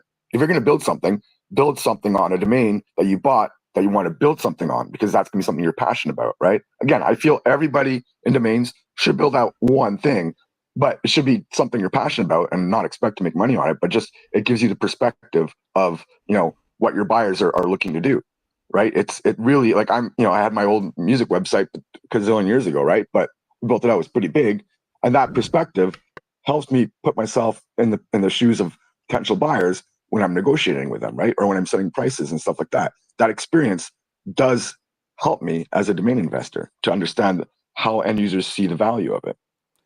we'll come back to Samad. I know he wants to talk about this, but Paul, go ahead and get your DNX question in. See if Josh can answer that for you. Yeah, I appreciate it. Thanks. Josh, I had for the first time, I think it was last week, I had the opportunity to use DNX. And let me tell you, it's awesome, very useful. I'm looking for a very specific category in there, and it helped me narrow down choices and so forth. And if you're open to share, great. If not, completely understand. Can you just identify what are the different sources that you are, gathering, that you're pulling the data from? And then, are there any, well, yeah, and are there any scrapers involved as well beyond that, or is it all APIs? Yeah, maybe if you're willing to share, I'm just curious how the whole process goes about. And what made you come up with the whole idea of DNX? Is there nothing like this out there? Because I've been with Price.com, I've been with the company for like 17 years. That's all we did is aggregate prices from every source, from Walmart, big huge data feeds, 10 million, 15 million products. We aggregated it, put it into our site, and then now we just compare prices from every source out there. So I'm really big into this aggregation that you've created over here with all these different sources. But yeah, I just want to see, what are the different sources, and yeah, whatever else you want to share would be great. Thanks. Sure, yeah, I can go into a little bit of detail on that real quick. So the main sources are GoDaddy, Cedo, Atom. Um, those are the three where those are the three that you're seeing all the listings come from. The vast majority of our purchases are people buying from GoDaddy. Afternic are obviously a pretty strong partner for us. We're not scraping anything. These are all relationships that I've nourished over the years, and eventually got to the point where I was able to partner with each of these sources. I agree with you. Being able to bring listings into one central location has always been something that I'm interested in, and particularly in the domain space. So that's something that I wanted to bring to life, and after being in the industry for a while, I kind of felt like I had the opportunity to do that. And so yeah, that's what I did. Um, in terms of like our plans, this is kind of like our phase one. I'm sure that we will add more partners. Like, part of my overall ethos with DNX is like, I'm not trying to compete with anyone. I'm really just trying to work with as many people as I can to create an ecosystem that is kind of just like a win-win for everyone. Um, and there are more things that we are building in the background. I would say by the end of this year, you'll see a much larger product suite that where the marketplace is one of 3 or 4 different components that DNX offers. But yeah, I appreciate your feedback, and we're not scraping anything. It's all these are all official partnerships that we have with each source. And then the monetization method, is it primarily through the affiliate programs for people that are Yep, exactly. So yeah, we've got affiliate partnerships with all of those sources. And how about the other guys? Like, is there just no, like with Spaceship? Oh, and just one before I go there, have you had any issues connecting, like with the APIs, connecting to the APIs with any of these guys that you encountered over time? Sure, yeah, absolutely. I mean, it took us a while. Like, I started working on this time last year. We didn't have a working product out until the beginning of this year. Um, in terms of complexities and difficulties, plenty of them. Yeah, plenty of them. It's certainly not a simple task. It looks a lot easier than it is. What was your first question again? I did The have an first one answer was to about like, what about spaceship. Like, yeah, Spaceship. Spaceship. So I think that there probably will be eventually opportunity to work with Spaceship. I think that for obvious reason, the most obvious reason that we're not currently integrated with them is A, they're new, and then B, also there's not much meat on the bone for affiliate partnerships with Spaceship when they're offering a 5% commissions for sellers. So that's great. I'm a domain seller. I love what they're doing. It's difficult to integrate them into like an affiliate style thing like DNX though. Yeah. So are you saying like the other partners offer a lot more, like GoDaddy and No, I'm not saying that. Not saying that they offer more, but like Spaceship are essentially operating like after they take payment processing and all the staff that they use to process transactions, they're not making any money. I see. Yeah, great. Thanks, Josh. I'm sure I have more questions, but we'll come back to it maybe later today or some other time. Yeah. Sure. Hey, I was going to say, right, if they're not making anything, at least the other companies have a little bit to share. I mean, basically, you find some business for us. There's something there. I mean, they can. Here, Samit, thanks for joining us. What comment did you want to make? So I basically got into domains as a developer, right? Because I couldn't find any 4 letters that I wanted. That's why I started buying. Even now, my main business is development, for whatever that's worth. But they're different. Studios for sale are completely different. Development are completely different. My developed sites are not listed for sale. The domains which are listed for sale are just for sale. I don't want to develop them. I have no intention of developing them. You have to pick and choose. If you're going to develop in the hope that you're going to sell it, then you have to do stuff like what Peter Levels or John Rush or those guys are doing, right? Build it out till you have a MRR or at least a decent ARR above, say, 100 grand. That's when you're going to be able to sell the business. And then it makes sense. Like, in fact, I think Peter only sold just now duderunch.com. He built it up to 40, 50K MRR and he sold it for 250K, which isn't that much. It's 5 months revenue. So you have to pick and choose.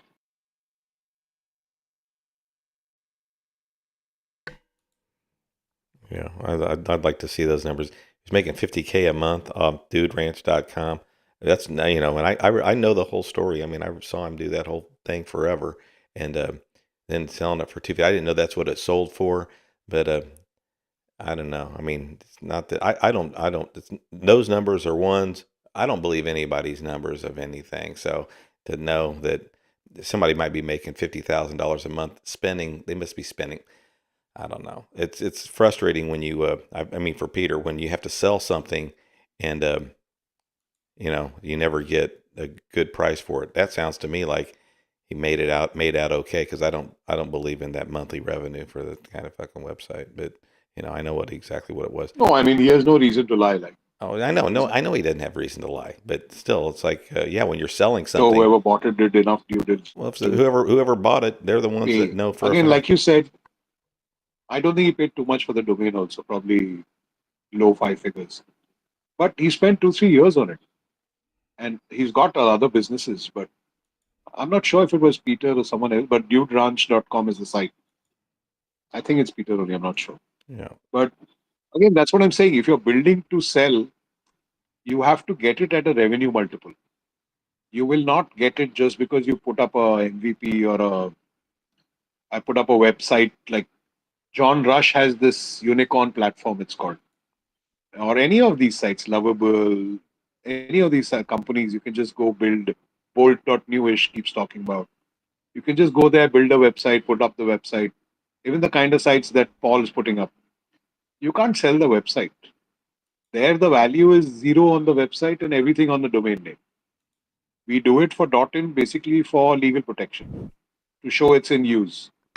And Chad also was talking about he's doing it for his .coms because he's got high value .coms. He doesn't want the risk. It's the same logic. He's not looking at making money from those websites. So it's an entirely different business. You have to choose which path you're going under for which domain. There's no one that says that you can't do both, but you can't do both for the same domain name, is what I'm trying to say.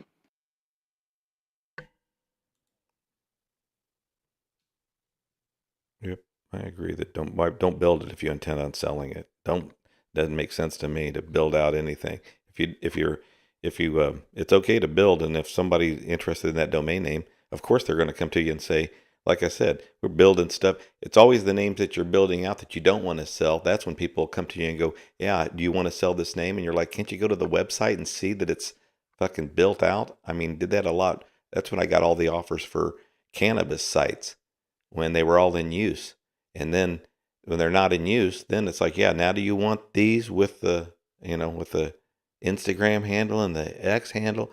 Then we're the buyers then. Um, Jason.com had joined us. I thought he was here. Thought he might have a question, but let me try to get him back on stage. Yeah, Paul, go ahead and ask the other DNX questions if you have them top of your mind. No, nothing off the top of my mind. I'm just, Josh had mentioned that we're going to be, that he's going to be launching with phase 2. So, yeah, I guess I'll just be waiting for that unless he wants to share, a couple of tidbits about what is in the works for phase 2. That's, yeah. Sure. Yeah. I can share a couple of things. One or two things I've shared with some people in this audience, and they've kind of given it a little test run already. We'll be having a management system where, and you can see some of the landers that I'm using personally already for some of the names in my portfolio. Infrared.com, Sonata.com are a few examples, and these are customizable landers. So we'll have an inquiry system, somewhat similar to if you use Uniregistry in the past. You knew that you could, log into Uniregistry and you could manage your leads and respond to your leads and inquiries within the app itself. So no kind of like emailing back and forth. Essentially, DNX is the connection point, or the brokerage platform that you'd be using, and you can basically communicate back and forth with with the buyer. The only difference is that we're going to have all of the data is going to be completely visible. So you'll be able to see buyer's email address, buyer's location, all the analytics. If you decide you wanted to email them as opposed to communicate through the platform, you can do that.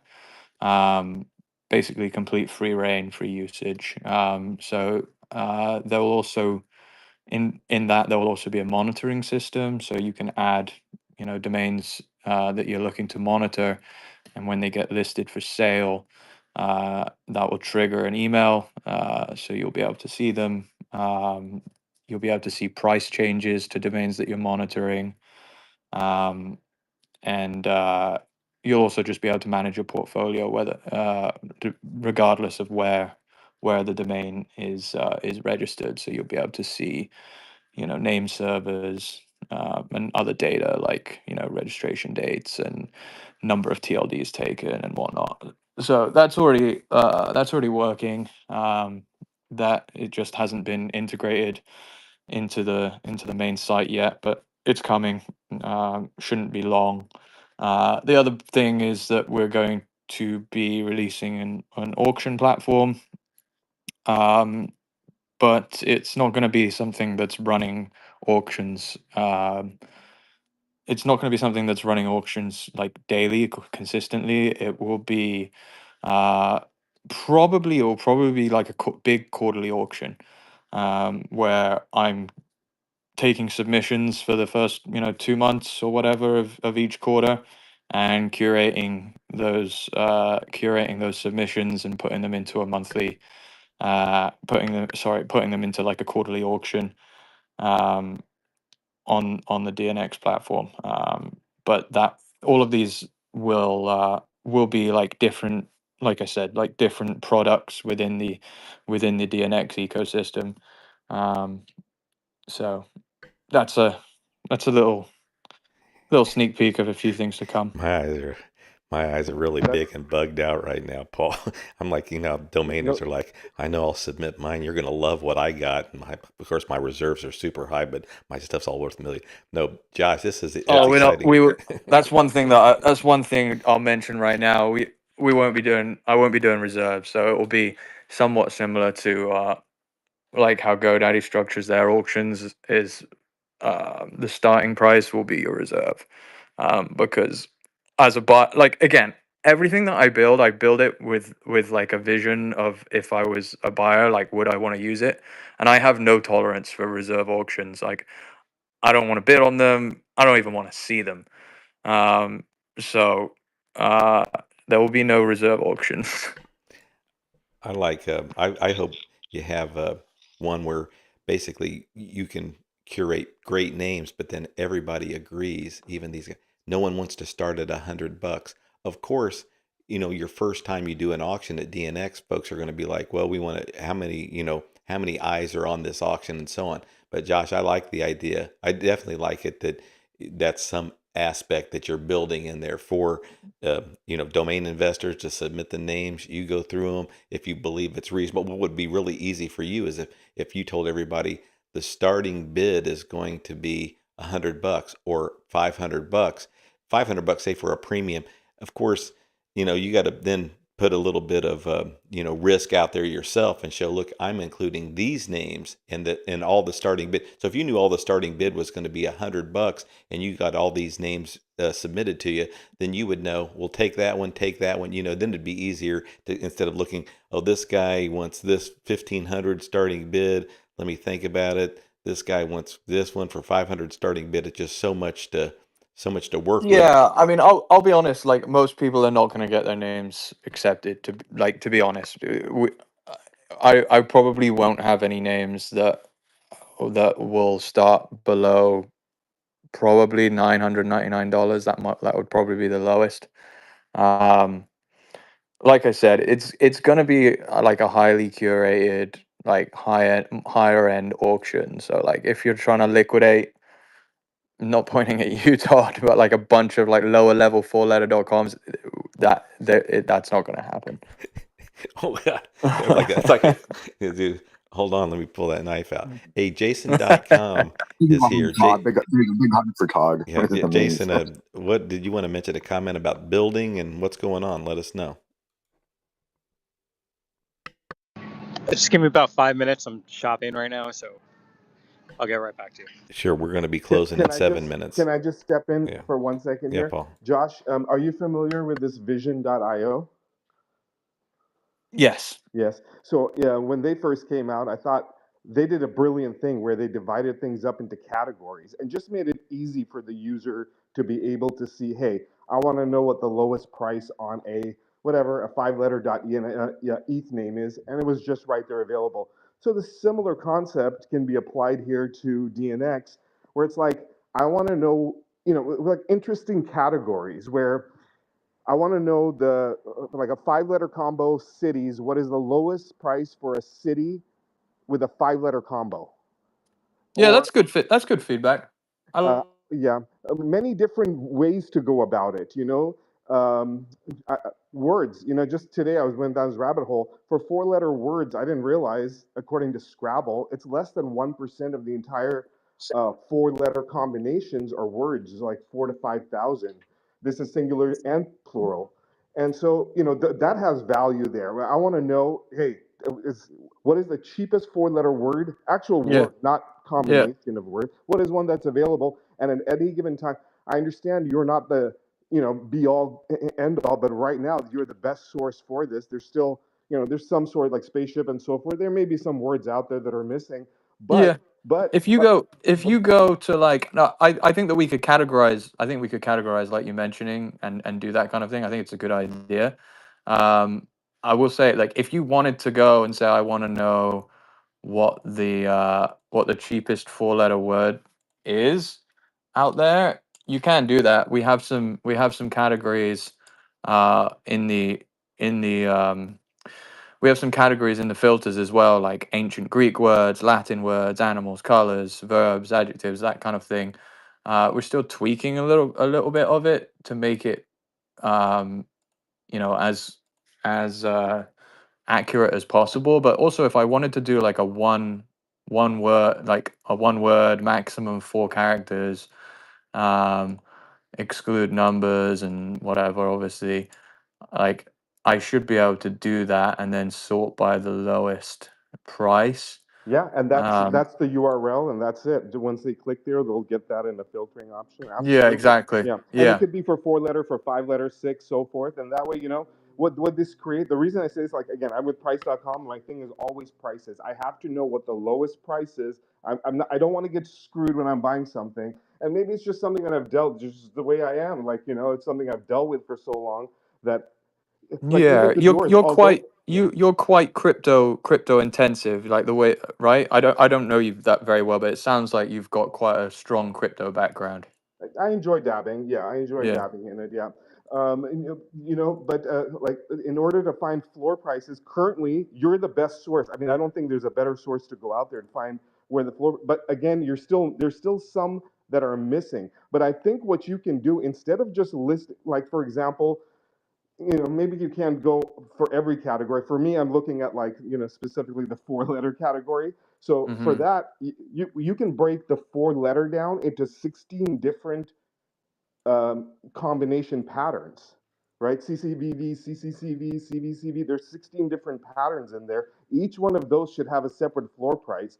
To me, that's valuable. I don't know if anybody else finds that, but to me, I want to know, what's the cheapest CC, for example, for consonants, and just things like that. So, but again, you can't do that with, with five letters because then the numbers just start getting astronomical to work with. But with up to four letters, three letters, it's easy, it's 17,000, but up to four letters, even 500,000 records, I think this is very manageable to do too. Sure. Yeah, I can look into the possibility of adding some like simple click categories in that area.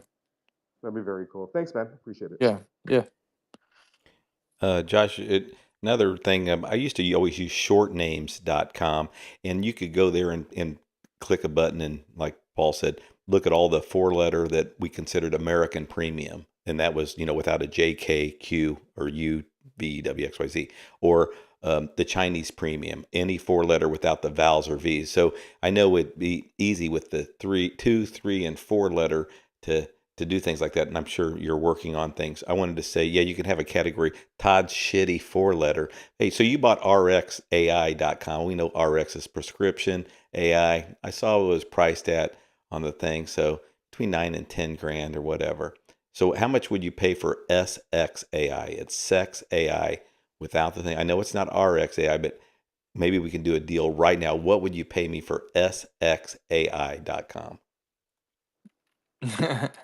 I already knew that you owned it. I So know. um if I wanted it, I would have reached out to you, my guy. Right. Well, yeah, it's pretty steep, pretty steep price, pretty steep price on that one. Yeah, but no, that's one that would make it for the $9.99 though. If I start, you said starting the bidding at $9.99, would that make it into the auction? Yeah. Oh, geez, thanks for throwing me a bone. But Todd, Hey, I wouldn't really sell that reseller at all. I'm not. I'm not. I'd I'm not. honestly I think I got price it that at priced at. about, I know. I do have it priced. I'm not selling it necessarily cheap. I don't have to sell it, but still, I like to no, because hear what. AI, the way it's going right now, even one word AI.coms are selling for crazy amounts of money, right? We've seen that. So a short, like I own PQIO.com. The equivalent of that is PQ.io. And PQIO, if anyone's a techie out here, will know it means peak input output. So I wouldn't price that low at all. In fact, I'd price it as high as I could possibly dream of and then take an offer on it. I know the people say that you shouldn't have make offer with bin and all that. But screw it, man. I'm willing to make 40% discounts just You're right, as long Simon. as the off price is I high agree. up there. But right on, talk Bulls. I agree with you there too. And with some of my um, four letter that I think are like, I love this LFOD. I always liked it, live free or die. But I agree. Price it high. You never know when somebody has this great idea. They come by and swoop in and get it. Otherwise, you can accept lower offers. But yeah, I don't have any in mind priced low. But I do love to sell stuff. Hey, Jason, we got 1 minute left. What's going on? Yeah, I'm here, but I'm driving though. So what's up? This guy's fucking too much. He acts like he. Well, thanks for doing us a favor. Come on, no, I thought you had a comment about building something because I know, I know behind the scenes you've been building a lot of stuff. We got to finish up for today, but maybe next week I'll remind you early on. Come in and we'll talk about building out some sites. You got several things that you've built on some great names, so we'll share Yeah. them next week. Yeah, go ahead. You want to say something? Okay. No. I've been at this for a good couple months now. I found out that bolt.new is actually pretty shitty. So there's better applications and AI programs to use over Lovable and Bolt. And I think every domainer should try to program or develop some application or some type of website just to get the knowledge and the know-how, in order to do it. I've been noticing that, for the past couple years, I've been kind of down on my luck, with like development. I couldn't figure out how to. I had to depend on other people in order to, develop my sites. So this is an opportunity for us to actually figure out how to get the know-how and the knowledge on how to get to the next step. So what I've been noticing for the past month is I've been working on these projects where it's giving me the knowledge in order to get to that next step where I didn't know how to do before. And I don't know where I'm going with that, but I think everyone should develop a application. Just get the knowledge and the know-how of how to do it. I think these domainer discussions, just like you said, I think we should get everyone on the same page and actually develop an application in one group, and let's figure out how to develop like a domain application in 1 hour, or 30 minutes, so we can have our own tool to use, stuff like this. So I've been working on karaoke.io. I've been working on like an application, of course. Yeah, it's a simple tool where I'm using MP3 files. You can just upload your audio file to um, Yeah, we got to then go. Well, hold on, because I'm going to say I'm okay. going to have you come in next week. You've been built in these last 2 months from carpool.io to No, carpool never really worked well, out, but I but mean the it's just the another learning idea that I experience, that was. was a real sophisticated thing that you were trying to build there. But from that to the marketplaces that you were working on, those domain marketplaces that people could pay with crypto, to what you're working with the karaoke, I've had a chance to see some of the stuff. Pretty impressive. I mean, especially in the last 3 months ago, what you were, what knowledge you had. And anyway, so next week, come back here. By the way, next week, if you want to meet Paul and I, not you, Jason, but anybody else, Paul and I are going to be in Vegas at Domainer Expo. That's the next Thursday. Matter of fact, I'm going to do the show from Domainer Expo. But if you want to meet Paul and I, we're going to be talking at Ish's event. That's the 17th, 18th, and 19th, really in Vegas. But the 18th, is a week from today. We're going to be there and then have a nice dinner. But you can meet Ish, you can meet me, you can meet Paul. I think Michael's going to be there. I look forward to shaking his hand. But anyway, several of us. But appreciate everybody being here today. That's going to finish it up for today. But join Josh and I next Thursday, 10 a.m. Pacific, 1 p.m. Eastern for the DNX Show. And we look forward to talking about domain investing next week. Bring your topics, bring your domains, and maybe next week we'll do some valuations or some appraisals. All right, everybody, have a great day wherever you're at. Take care.